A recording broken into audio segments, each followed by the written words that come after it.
မင်္ဂလာပါကျွန်တော် Pathways အကြောင်းပြောပြခြင်းလို့ဒီဗီဒီယိုလေး record လုပ်လိုက်တာပေါ့နော် Pathways အကြောင်းပြောခင်ကျွန်တော်အကြောင်းလေးရင်ပြောပြဆက်ပြီပေါ့နော်ကျွန်တော်ဝင်ဖြိုးကိုပါကျွန်တော်က2016ခုနှစ်လောက်ကစပြီးတော့အလုပ်စလုပ်တယ်ပေါ့နော်မြန်မာပြည်မှာပဲစတင်တယ်startup တစ်ခုတချို့မှာလုပ်ခဲ့တယ် brand minor marketing minor လုပ်ကနေနောက်ဆုံးဘန်တစ်ခုမှာ product manager ရတူနေနဲ့လုပ်ခဲ့တယ်ပေါ့နော်2021ရောက်တော့ကျွန်တော် UK ကိုပြောင်းဖြစ်လာတယ်MSc တက်တယ် Liverpool မှာnetwork တွေမရှိဘူး roadmap တွေမရှိဘူးပေါ့ဒီတိုင်းပဲစံတော်ဝါနဲ့လှုပ်ရှားလုပ်ခဲ့တယ်ပေါ့နော်အခုဒီ2016မှာတော့ကျွန်တော် tech product manager လုပ်နေပါတယ်ဒီက retailer တစ်ခုမှာပေါ့နော်9 to 5အနေနဲ့check out payment အပိုင်းကိုင်တယ်အရင် internet tool တွေ build လုပ်တယ်ပေါ့နော်အားရချိန်မှာတော့ကျွန်တော်ဒီ mentoring လှုပ်ရှားတာနဲ့ပတ်သက်ပြီးတော့ADP list ဆိုတဲ့ platform တစ်ခုမှာကူညီပြတယ်နောက်ရှားအဲ့ဒါမလုပ်ဆိုတော့ကျွန်တော်စာရေးတယ်ရေးကူတယ်မကူရင်ရေးတယ်ပေါ့နော်ဒါလုပ်တယ်ပေါ့နော်အဲ့တော့ဒီလိုမျိုးတွေလုပ်တော့ကျွန်တော်လာမေးကြတယ်ပေါ့နော်ဟိုဒီမြန်မာတွေလည်းရှိတယ်ဒါမှမဟုတ်တခြားဒီ ADP မှာဆိုရင်တခြားနိုင်ငံက immigrant တွေရှိတယ်ပေါ့အများဆုံးဖြင့် immigrant တွေများတယ်အဲ့မှာဘယ်လိုတွေလာလဲဆိုတော့ကျွန်တော်3ခုခွဲပြီးတော့ပြောပြချင်တယ်ပေါ့နော်တစ်ခုက explorer လို့ခေါ်တော့ကျွန်တော်ခေါ်တာပေါ့နော်student ဒါမှမဟုတ် recent grad ပေါ့နော်UK degree ရထားတယ်ဒါမှမဟုတ်အတွေ့အကြုံကတော့လုံးဝမရှိရဖြစ်မယ်နည်းနည်းပါးပါးရှိတယ်ပေါ့နော်ဘယ်အစားလို့စမှမသိဘူးပေါ့နော်ဥပမာ marketing degree ယူထားတယ် digital marketing လုပ်ရင်ကောင်းမလား business development လုပ်ရင်ကောင်းမလားဒါမှမဟုတ် consulting လုပ်ရင်ကောင်းမလားပေါ့နော်ဒါဖြင့်အဲ့လိုမျိုးဟိုဘာလို့လုပ်ရမှမသိတဲ့explore လုပ်နေတဲ့ကျောင်းသူကျောင်းသားဒါမှမဟုတ် recent grad တွေရှိတယ်ဒါတစ်ပိုင်းဒုတိယတစ်ခုက under value လို့ကျွန်တော်ခေါ်တာပေါ့နော်တစ်ခုကဘယ်လိုမျိုးလဲဆိုတော့ professional တွေပဲအများသောအားဖြင့်ဟိုမြန်မာပြည်မှာ9နှစ်10နှစ်လုပ်ခဲ့တယ်တိုင်းတာတစ်ခုတည်းတွေ့ကြုံရှိပြီးသားတိုးတော့ဒီမှာလုံးမရနေဘူးပေါ့နော်ဒီမှာ master နဲ့ဖြစ်ဖြစ်ကျွန်တော်လိုမျိုးပေါ့နော်ကျောင်းလာပြန်လာတက်တယ်လှုပ်ရှားတဲ့အခါမှာဟို CV တွေက pass မဖြစ်ဘူးပေါ့နော်ဘာများလုံနေလဲဆိုတာမျိုးမိကုံထုတ်ပြီးတော့ရောက်လာနေရှိတယ်ဒါမှမဟုတ်နောက်တစ်ခုက navigator လို့ကျွန်တော်ခေါ်တယ်ဟို experience professional ပေါ့နော်များသောအားဖြင့်တနိုင်ငံမှာဥပမာ Dubai တို့ရောက်နေတာမျိုးပေါ့နော်ဒီ UK ပြောင်းလိုက်ကောင်းမလားစဉ်းစားတာမျိုးဒါမှမဟုတ်ရင်UK ထဲမှာကိုမှဟို industry ပြောင်းကျင်တာမျိုးပေါ့နော်ခုလောလောဆယ်တော့ထားပါတော့ operation ပိုင်းလုပ်နေရနေပြီးတော့ဒီ type ဘက်ကိုကူးကောင်းမလားစသဖြင့်ပေါ့နော်တချို့ကျတော့ graduate visa နဲ့နေနေရနေပြီးတော့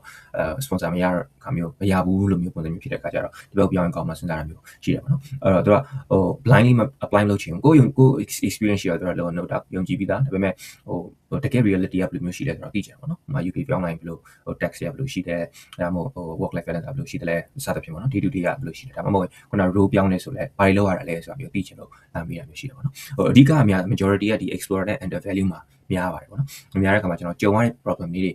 ဟိုတူတာလေးတွေထပ်တာများတော့ကျွန်တော်ဟိုဒီဒါလေးကိုလုပ်ဖို့စဉ်းစားဖြစ်တာပေါ့နော်ဟုတ်အဲ့တော့အခု typical job search cycle ကိုပြောရင်ကျွန်တော်တို့များသောအားဖြင့်ဒီ flow ပဲ follow လုပ်ကြရတယ်ပေါ့နော် CV update လုပ်ကြရတယ်အမော networking သွားတယ်ဟိုရှောက်တယ်ပေါ့နော် LinkedIn တို့ platform မျိုးစုံမှာရှောက်ကြတယ်ကိုကြုံမှုသားခုနလို explorer ဆိုရင်ကြတော့ကိုကဘွေရထားတဲ့ဘွေနဲ့လိုက်ရှောက်တာပေါ့နော်ကိုက international business ရထားတယ်ဆိုရင် international business ဆင်တဲ့ဟာတွေထင်တဲ့ဟာတွေလိုက်ရှောက်တာပေါ့လို့ထင်တာတွေစင်တာတွေများတယ်ပေါ့နော်ပြီးရင်rejection ရတယ်ပေါ့နော်ပြီးရင်အဲ့ဒါဆိုရင်ငါ CV များမှားနေလားပေါ့နော်ဟိုရောင်းလဲဖြစ်နေအောင်နည်းနည်း finger pointing ဟိုနည်းနည်းဟိုရောက်လိုက်ဒီရောက်လိုက်ဖြစ်တာမျိုးဖြစ်တတ်တယ်ပေါ့နော်ပြီးရင် repeat လုပ်တယ်ပေါ့နော် CV ရှိပြန်ရောက်သွားတယ်ပေါ့နော်ဟိုဒီဟာနဲ့တန်တရားလဲပြီးတော့နောက်စိတ်တက်ကြတာတို့ဒါမှရတယ်လို့ယူလိုက်ရတာတို့ကို career နဲ့တိတ်မ asset တဲ့ဟာတွေလုပ်နေရနေပြီးတော့ခုဒါပေါ့တော့ဟို graduate visa ဆိုတဲ့တစ်နှစ်ခွဲနဲ့ဟိုရပြီးတဲ့အခါကျရင်ဘာလုပ်အောင်မသိပဲနဲ့ဟိုနည်းနည်းဟိုတိုက်ပတ်တာပေါ့နော်အဲ့လိုမျိုးခက်ခဲကျွန်တော်များသောအားဖြင့်ကြုံရတယ်ပေါ့နော်အဲ့တော့ဟိုမစင်စားမိတဲ့အချက်ကြောင့်ပေါ့နော်ဟို most people skip this entirely ဆိုတဲ့ဟာဟိုကျွန်တော်ရေးထားတာဟို planning and explore what's possible ကိုမလုပ်ကြဘူးပေါ့နော်အမှဟိုတချို့ကအလုပ်ကတော့ share နေပါတယ်သို့တော့ဟိုကိုလိုချင်တဲ့အလုပ်ကဘာတွေလုပ်ရတာလဲကိုတတိချာမသိဘူး day in a life က day in a life ကြားထားပါကျွန်တော် product manager ဘာလုပ်ရလဲဆိုတာကိုကျွန်တော်တို့ကလည်းမသိခဲ့ဘူးပေါ့နော်အဲ့တော့ like မေးရတာပေါ့အဲ့ဒါမျိုးလိုနေတယ်လို့ထင်တယ်နောက်တစ်ခုကကိုကဟိုမြန်မာပြည်မှာ sales လုပ်ခဲ့လို့ဒီနိုင်ငံမှာ sales ပြန်လုပ်ဖို့ဆိုတ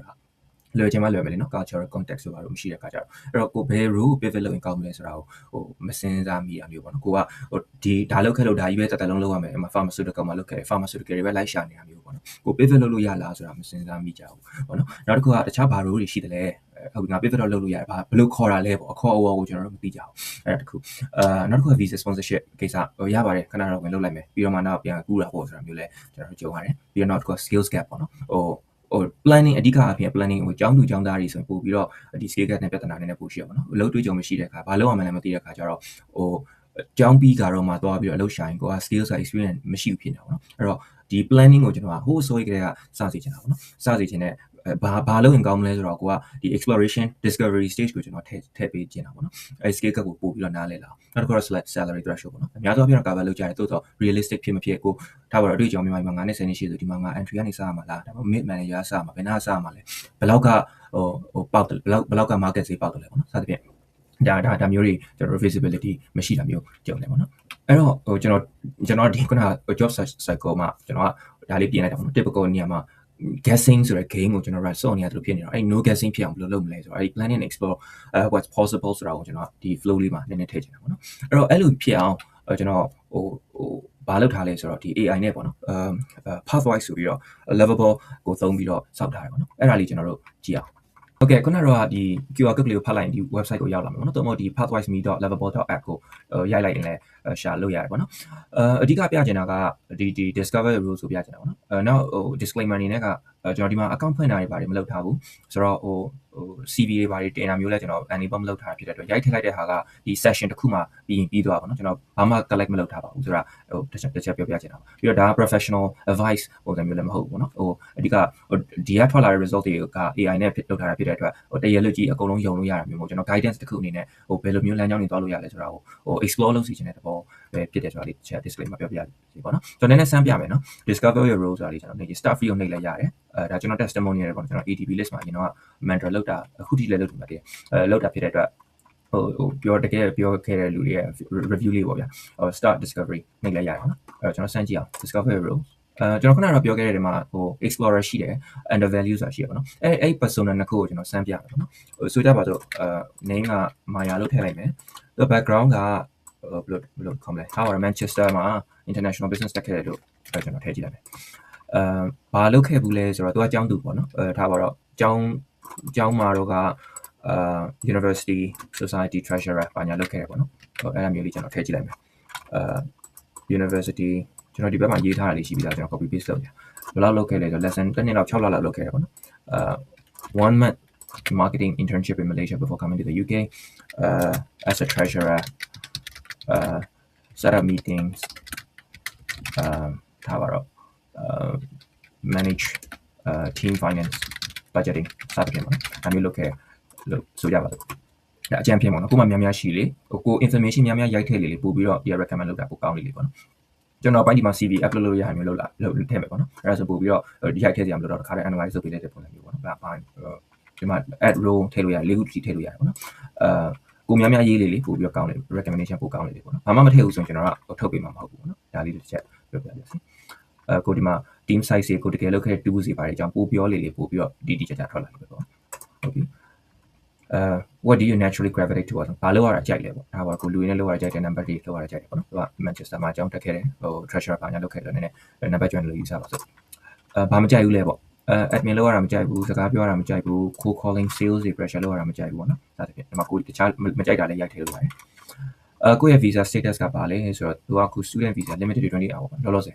်ဒါမှမဟုတ်ကိုက visa လိုပဲထားပါတော့ဆိုကြောင်းပြီးလောက်ရှာနေဆိုတာမျိုးဆိုရင် visa ရှာတယ်လို့ပဲကျွန်တော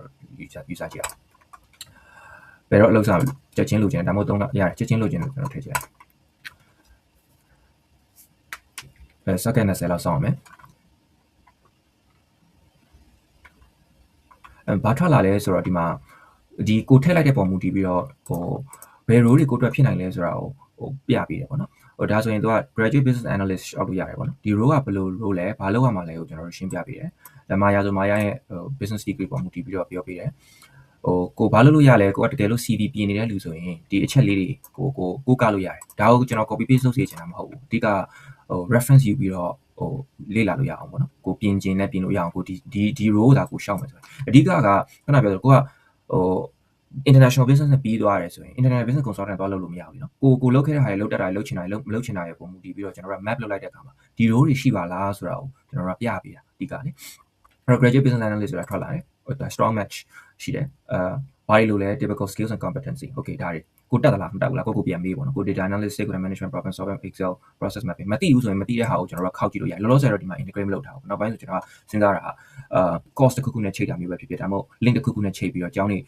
course တွေကိုချိန်ပေးတာမျိုးပဲဖြစ်လုပ်လို့ရတယ်နော် salary range တော့မှန်လို့ရတယ်ဒါပေမဲ့ဒါကတော့ estimate ပေါ့နော် company location square တွေ့ကြုံမှုမူတည်ပြီးတော့ပြောင်းနိုင်တယ် technology နဲ့ management consultancy ဆိုရင်တော့ sponsor ပေးတာများနိုင်တယ် entry level နဲ့ဆို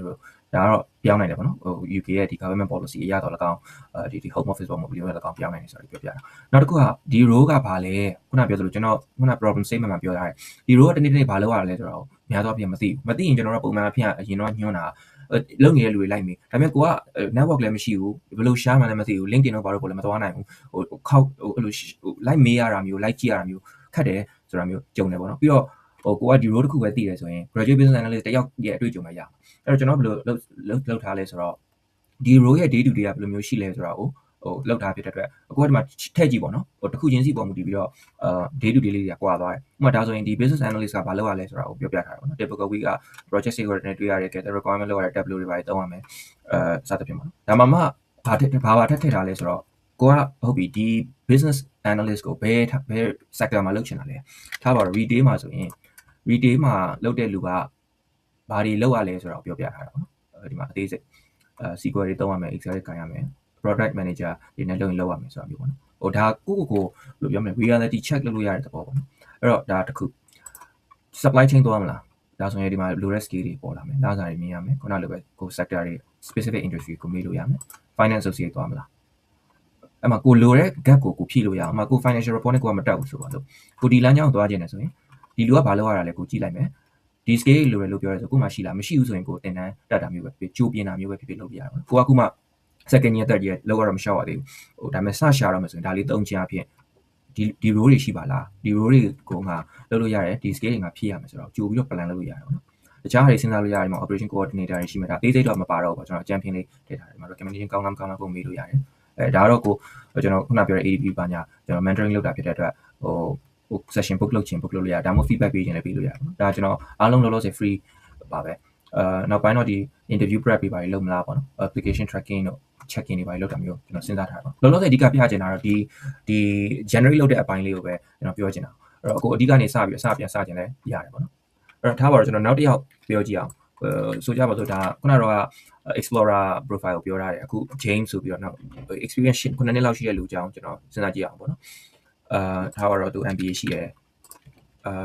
background ကထားပါတော့banking and financial service မှာလုပ်ခဲ့ရပေါ့နော် operation manager လို့ဆိုပါစို့9နှစ်5နှစ်ထားပါတော့9နှစ်ကနေ10နှစ်ရှိတယ် banking and financial sector မှာလုပ်ခဲ့တယ်ကျွန်တော်ပူထည့်လိုက်မယ်ကျွန်တော်ရေးထားပြီးသားရှိတော့လေ started as a relation officer စခဲ့တဲ့ branch operation manager ဖြစ်ခဲ့တယ်manager team of 12ပါညာပေါ့နော်လူစနေရောက် onboarding တွေ run တွေဒါတွေလုပ်ခဲ့တယ်ပေါ့နော်စမ်းကြည့်အောင် working with people ကြိုက်တယ် analyze လုပ်ရတာကြိုက်တယ်အကုန်လုံးယူလို့ရတယ်ပေါ့နော်မကြိုက်တာကထားပါတော့ admin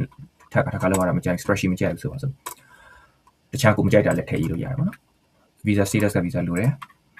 immediately ခုလိုချင်တယ်ဆိုပါစို့နည်းနည်းစောင့်အောင်မယ်ဟုတ်ပြီဘာထွက်လာလဲဆိုတော့ဒါဖြစ်နိုင်ခြေရှိတဲ့ဟာကိုပြပြတာပေါ့နော်ကိုက banking မှာလုပ်ခဲ့တာဖြစ်တဲ့အတွက်ဒါမျိုးစဉ်းစားကြည့်လို့ရတယ်ခါစီကြာရင်ဗျာကျွန်တော်တို့ operation manager ဆိုပြီးလုပ်ခဲ့တိုင်း operation manager operation role တွေလိုက်ရှာဒါမျိုးတွေကျွန်တော်တို့မကြားဘူးတာမျိုးဖြစ်နိုင်တယ်ပေါ့ customer success manager မြန်မာပြည်မှာတိတ်မရှိဘူးပေါ့နော်အဲ့လို role တွေကျွန်တော်မကြားဘူးတဲ့ role တွေ millennial development manager ကိုတွေးမိခြင်းမှာတွေးမိလိမ့်မယ်ဗျာဒီလားဘာလို့ဒီဒါမျိုး recommend လုပ်လဲဆိုတော့ကျွန်တော်ထင်တာဒါကိုက team တွေ12ယောက်ကို lead လုပ်ခဲ့တာတို့ SOP ရေးခဲ့တယ်တို့ဘာလို့ပြောတာဖြစ်တဲ့အတွက်ဒါမျိုးညွှန်းတာပေါ့နော် success financial manager customer success manager ကို strong match လုပ်ထားတယ်ကိုလုပ်ခဲ့တဲ့တွေ့ကြုံတွေကိုဒီမှာကို CV bullet အနေနဲ့ကိုပြန်ရေးလို့ရအောင်ဆိုပြီးတော့လည်းပြင်ပေးတယ်လိုအပ်တဲ့ skills တွေကိုကတွေ့ကြုံရှိပြီးသားလူဆိုရင်ကိုဒါသိပြီးသားပါပေါ့နော်လောက်တာလောက်မှန်းလို့ရတယ်think that fund တွေပို့ပြီးတော့ပေးနိုင်တယ်ဒါတော့ take it with a grain of salt ပေါ့နော်ဒီ sponsorship information ကကိုဒီ role ကိုသိပြီဆိုရင်ကျွန်တော်ဖြစ်စေချင်တာကဒီ role ကိုထားပါတော့ LinkedIn တို့ဘာတွေမှာခောက်ကြည့်ပေါ့ခောက်ကြည့်လို့ organization တွေထွက်လာမယ် organization ထွက်လာတဲ့ခါကျရင်ကိုကHMRC မှာသွားပြီးတော့တို့ register လုပ်ထားလား COS ထုတ်ပေးလားထုတ်မပေးလားမေးလို့ရတယ်link list ရှိတယ်ဗျအဲ့မှာသွား check လုပ်လိုက်ရတယ်နောက်ပိုင်းတော့ကျွန်တော်အဲ့ဒါ integrate လုပ်ဖို့ကြိုးစားပါမယ်ဒီ role ကဘာလုပ်ရလဲဆိုတော့ဒီမှာရေးထားတယ်ပေါ့နော် meeting နဲ့ task reality လေးကိုဒီမှာထားပါတော့ think tank ပဲဆိုကြပါစို့ကိုလုပ်ချင်တယ်ဆိုရင်အဲ့ think tank မှာ success manager ဘာလုပ်ရလဲဆိုတော့ပြပြကိုဒီမှာထားပါ career pivot လုပ်ချင်တယ်ဆို product owner လုပ်မလား risk and compliance consultant လုပ်လို့ရတယ် project manager ဘာလို့ကို financing ကျွမ်းခဲ့တဲ့ဒီ banking မှာလုပ်ခဲ့တဲ့လူ number ကြိုက်တယ်လို့ဆိုရင်ဒါသွားလို့ရတယ်ဒါမျိုးတွေစဉ်းစားလို့ရအောင်ကျွန်တော်အဓိကပြောပြပေးတာပါပေါ့နော်ဒီလောက်ပါပဲကျွန်တော်ပြောပြချင်တာတော့အဲ့တော့စမ်းကြည့်ကြပါပြီးတော့တကယ်လို့တခုခု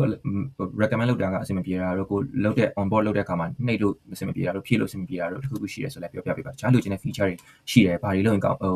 းဘာလေးမြင်ရရင်တော့ပိုကောင်းမယ်ဘယ်လိုဟာမျိုးတွေအထောက်အကူပြုမယ်ဆိုတာလေးရှင်းနေပြောပြပေးပါဗျာကျေးဇူးတင်ပါတယ်